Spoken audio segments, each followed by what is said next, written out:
Hi, welcome to Todd's Tips. I'm Todd Barsness, a full-time voiceover talent, and Todd's Tips is a feature of VO Marketing Pro. Now, if you'd like more information about VO Marketing Pro or anything else related to voiceover, just visit our Facebook page, website, or contact us via email. The links are located here. To charge or not to charge, that's the question. When it comes to minor client revisions, I know that can be, I wasn't tremendously busy again this week, and then just last night and today, the floodgates. And everybody's feeling it around here because we all have to jump into our editing and assisting roles and things like that when I get super busy. But invariably, is that the word I'm looking for? Inevitably, something like that. It almost always happens that when you're really, really busy, then that's when your clients come back and they want revisions. And that's just kind of the nature of the beast, especially if you've been busy. And I've learned this, if you've been busy like 2-3 weeks prior, like I had a 8,000, 7,000, 7,000 week, 3 weeks ago, 4 weeks ago, 5 weeks ago, well, those projects are going to, kind of come back. Well, and you got busy. You were busy this morning. And then it's just like, it doesn't just stop there. It gets even more busy. Yeah. You know what I mean? Yeah. So which is just like, you're like, I've already got a full slate. And then it's like, I've got even more. It's just bulging, anyway. That's just, and these are which all, I don't have that. So. Yeah, at this point. And these are all direct email marketing clients for the most part. So glad about that. But to charge or not to charge, that is the question. I think it was Shakespeare that said something like that, but not a voiceover type thing. But some people have like a solid, specific, this is always what I do when any and all clients come for revisions. This is my voiceover policy, they say. And I say, good on you, good for you. If you have that and you want to stick with that, that's just fine. You do you. But on the other hand, I've never been able to come up with a solid, specific, one-size-fits-all revision process. I don't know exactly what you do. Maybe you're so new into the game. If you always charge or if you... Yeah, I can talk about that. Yeah. I honestly don't. If the client, especially with like Fiverr, so I'm trying to carve out a swath with that. So I very rarely, because to me, getting the order completed and getting a 5-star rating is more important than, at least right now, the money. That'll come later. But when it comes, with Fiverr, if someone were to say, well, we're willing to pay for, the revisions, especially if it's something that they brought, it wasn't something that I got wrong, they're willing to pay for it. Then of course I'll jump on that, because why wouldn't I? But especially with my email marketing clients, I don't mention that unless if they mention it, then I do, because I'm new to it and stuff like that. So maybe as time goes on, I'll get better and I'll just say, nope, that's one thing where I can actually say, nope, I know, kind of my price, and I know that I'm worth it. So you're going to pay me for the revisions, because that's just what you do.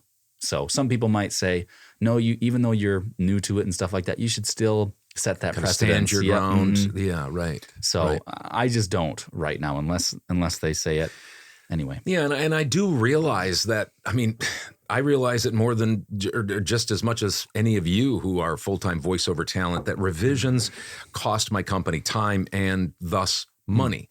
And so, I just can't afford, some people say, I can't afford to be handing out free time / money. Or I also realize that some clients can take advantage of us. True. And their end client can take advantage of them. In other words, if they don't kind of put their foot down and you don't put your foot down for them, so that their client doesn't say, well, I can keep coming back and back and back. So it could be the end client of like the video production company. So I understand that sometimes you got to, put the old parameters, kind of stand your ground, draw a line in the sand. I get that. I also realize that some clients want and expect a revision policy. Almost every time, a lot of times my clients will say, especially my regular clients will say, well, charge us what you normally charge or whatever. That said, I have a tendency, and again, you might disagree with this, you might have a different policy, and I wouldn't mind hearing some discussion about that. You have a little bit of a different mindset because you're new. I'm 12 years in, and so maybe I could get away with putting my foot down and maybe lose a client here or there where I say, okay, but I still kind of feel my way through each situation. Here's an example. I'll give you a real life example of this. A client, now listen, see if you can follow this. A client from November 2021, so just last November, who used me again in early April. So 2 times. It was a new client in 2021. They used me a second time, and they paid me $300 each time. So, wow. And they were just like 2-minute videos, so it was great. But they had a 2-sentence revision.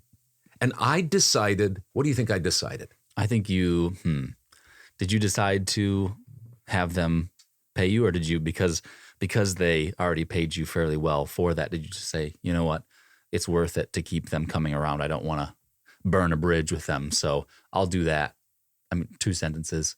I'll do that for you guys. Yeah, that's what I decided. And that's why I'm talking about feeling your way through a little bit. I decided to do that 2-sentence revision for, quote, free. Why? Because they were a new client. They've used me twice just in the last few months. I know they're going to use me more. I just know it. I can feel it. I don't know how to describe that. Our interactions. And I decided not to charge just because I thought that was kind of a goodwill indication that, hey, we're a partnership. We're a team here. I'm trying to help you look good for your end client. So that's what I decided. And so here's just some things to think about. And I won't go a tremendously long time here, but at that point in the week, I think it was Tuesday, it had been quite a slow week. And the temptation is for me, get $25 at least. You know, you want to get your numbers up there. You don't want to have a bad week. And so I was tempted to charge, and he even said, feel free to charge. Oh, okay. So he expected to be charged, even said so. That said, I didn't, because he's easy to work with and pays well. He's used me twice in just a few months, and I just felt it was right. And like I said before, I think it'll pay off. I'll come back and tell you, but I'll almost bet, just being in it for this long, I'll almost bet that I gained more of a friendship with him, where he felt like, hey, this guy's willing to do some things and not having to always be paid. So again, you might disagree. You might be right if you disagree. And I'd like to hear comments or questions, concerns, other thoughts. I just have a little bit more of a fluid revision policy. Just kind of, I get to know the people.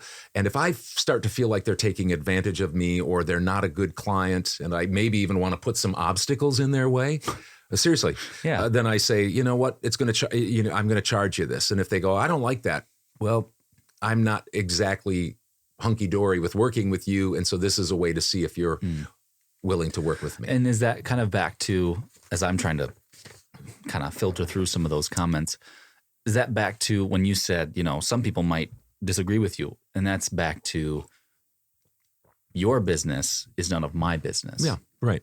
And your business is none of their business. If you want to do it that way, great. If I want to do it the way, you just know what you think. It's kind of a case-by-case scenario. You feel it out and you say, okay, I think this is right for this. And somebody else might not. And that's great. If they got that money for that, wonderful. That's, they thought that was, they felt that was right. So it doesn't, once again, it's not always, it varies business to business. Yeah. I would always say this as a caveat. Your business is your business. It's none of my business. That said, how could I not have an opinion? Because I've been doing it for a long time. And I think the way I do it is right. Not across the board. That is, never have a policy, or not stand up for yourself, or not watch out for people that might take advantage of you, on and on and on. Other people decide, nope, I've got this policy. This is how it's always going to be. And so I think there's some talking that can be done, but I just wonder if thinking through those types of things and having a little bit more flexibility might be a good idea. Interesting. Thanks a lot for joining me for Todd's Tips. And if you'd like more information about VO Marketing Pro or anything else related to VO, the links are listed here.